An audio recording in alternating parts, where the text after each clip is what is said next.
మాట్లాడే గుహ కథ. ఒక అడవిలోని గుహలో నక్క నివసిస్తుంది. ఒకరోజు ఉదయాన్నే అది ఆహారపు వేటలో బయల్దేరింది. ఇంతలో ఆకలితో ఉన్న ఒక సింహం ఆ వైపు వచ్చి గుహను చూసింది. ఉదయం నుండి చూస్తున్నా నాకు ఆహారం దొరకకుండా ఒక్క జంతువు కూడా కనిపించడం లేదు. నేను ఆకలితో పడిపోయేటట్టున్నాను.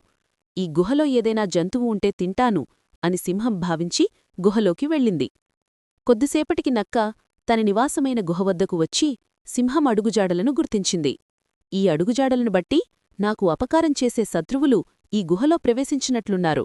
ఇప్పుడు నేను గుహలోకి వెళ్లితే ప్రాణాపాయం కలగవచ్చు, కాబట్టి తెలివిగా వ్యవహరించాలి అని మనసులో అనుకుంది నక్క. కొద్దిసేపు ఆలోచించిన తర్వాత నక్కకు ఒక మంచి ఉపాయం తట్టింది. ఉపాయం ప్రకారం గుహతో మాట్లాడసాగింది. ఓ గుహా, ఈరోజు మౌనంగా ఉన్నావెందుకు? నేను ప్రతిరోజు రాగానే మాట్లాడేదానివి కదా, ఈరోజు నీకేమైంది అని గుహను ప్రశ్నించింది నక్క. నక్క మాట్లాడుతున్నదేమిటో సింహానికి అర్థం కాలేదు. గుహలెక్కడైనా మాట్లాడతాయా?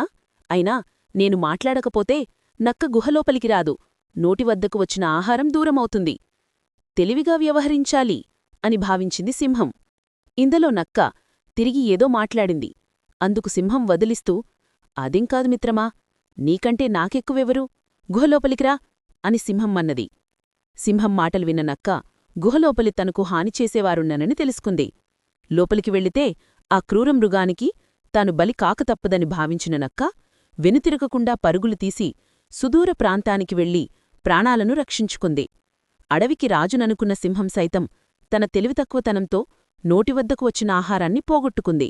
నక్క తన తెలివితేటల్తో ప్రాణాలను కాపాడుకుంది.